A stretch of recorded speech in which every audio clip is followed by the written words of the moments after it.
میں بہاولپور گیا مکی صاحب کی جگہ عید پہ، اللہ تعالیٰ ان پہ کروڑوں رحمتیں کرے۔ عید بھی اداس تھی، 30 سال عید پڑھائی ہے وہاں، 31 سال عید پڑھائی ماشاءاللہ۔ تو ظاہر 31 سال کے گیپ کے بعد میں گیا تو میں نے وہاں بھی ایک بات کی، وہ اس کو پھر دہراتا ہوں کہ آپ عید پڑھنے کے لیے آئے ہیں، گلیاں بدلیں گے یا رستہ بدلیں گے؟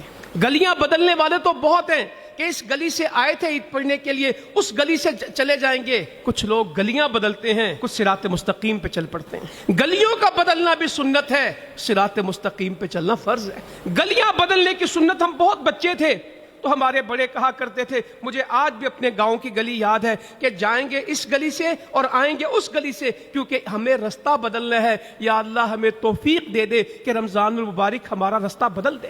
ہر رکعت میں، ہر نماز میں میری ایک ہی دعا رہی، آپ کی ایک ہی دعا رہی، ہر مرد عورت مسلمان کی ایک ہی دعا رہی، اہدنا الصراط المستقیم، اہدنا الصراط المستقیم، کیونکہ ہم یہ یقین رکھتے ہیں کہ سورہ فاتحہ کے بغیر نماز نہیں ہے، اس کی کوئی نماز نہیں جس نے سورہ فاتحہ نہیں پڑھی۔ اور سورہ فاتحہ کا جو اصل ہے وہ کیا ہے؟ اہدنا الصراط المستقیم۔ پہلے تو حمد بیان ہوئی نا، الحمدللہ رب العالمین الرحمن الرحیم مالک یوم الدین ایاک نعبد و ایاک نستعین۔ یہ سب دعا سے پہلے ضروری ہے کہ اللہ کی حمد بیان کی جائے، اللہ کی صفات اور بڑائی بیان کی جائے۔ ایاک نعبد و ایاک نستعین دعا نہیں ہے، عقیدہ ہے۔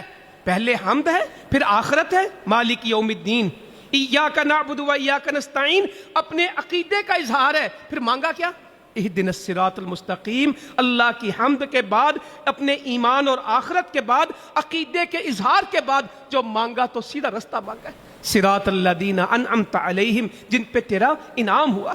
یا اللہ ان انعام یافتہ لوگوں میں مع النبیین من یطع اللہ والرسول فاولئک مع الذین انعم اللہ علیہم من النبیین والصدیقین والشہداء والصالحین وحسن اولئک رفیقا۔ یہ ہے انعام یافتہ، فاولئک مع الذین انعم اللہ، جن پہ اللہ کا انعام ہوا، نبی ہیں، صدیق ہیں، شہید ہیں، نیک ہیں۔ تو اللہ تعالی ہمارا شمار نیکوں میں رکھے۔